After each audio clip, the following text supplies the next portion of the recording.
The 1933 double eagle, the most expensive coin ever sold.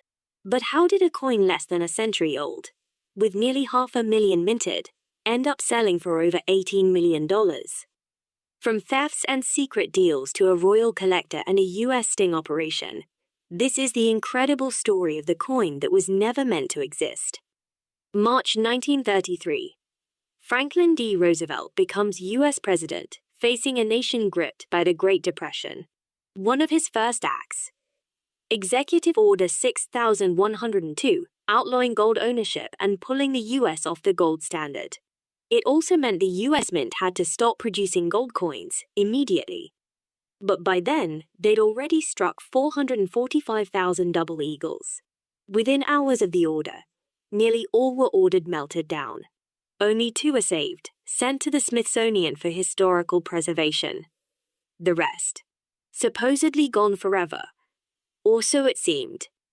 1944.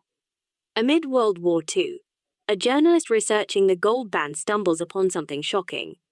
A 1933 double eagle listed at auction by Stack's Bowers, a coin that legally shouldn't exist. He contacts the US Mint, triggering a federal investigation.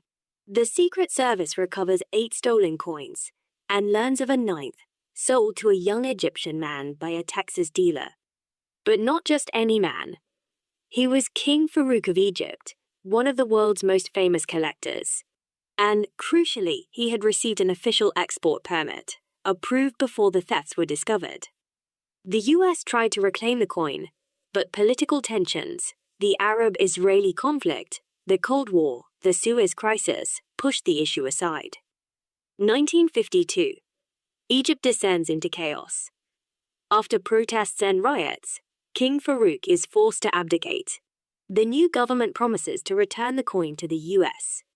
But it vanishes, stolen from the royal palace before it can be shipped home. For decades, the coin is lost to history. 1996. A British dealer, Stephen Fenton, is caught in a Secret Service sting in New York with the missing coin in hand. Initially, he claims ignorance.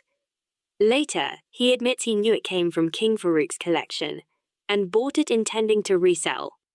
A legal battle follows. The verdict: the coin becomes US government property, but is granted a one-of-a-kind legal tender status to allow its sale. The coin is stored securely in the Treasury vaults of the World Trade Center until July 2001, when the case is settled, just 2 months before the towers fall. The coin returns to Stack's Bowers, the same auction house that tried to sell it 57 years earlier. In 2002, the coin sells for $6.6 million. The buyer?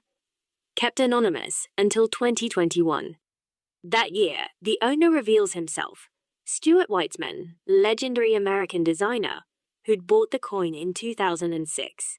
On the very same day, he'd also bought the British Guiana 1C Magenta, the world's most valuable stamp. In 2021, Weitzman decides to auction the coin. On June 8th, it sells again at Sotheby's, hammering at $18.8 million, making it the most expensive coin ever sold. A coin that was never supposed to exist. Struck, seized, smuggled, and finally sold. The 1933 Double Eagle, numismatic legend. If you enjoyed this video, then please don't forget to like, comment, and subscribe for more historic mysteries and coin stories.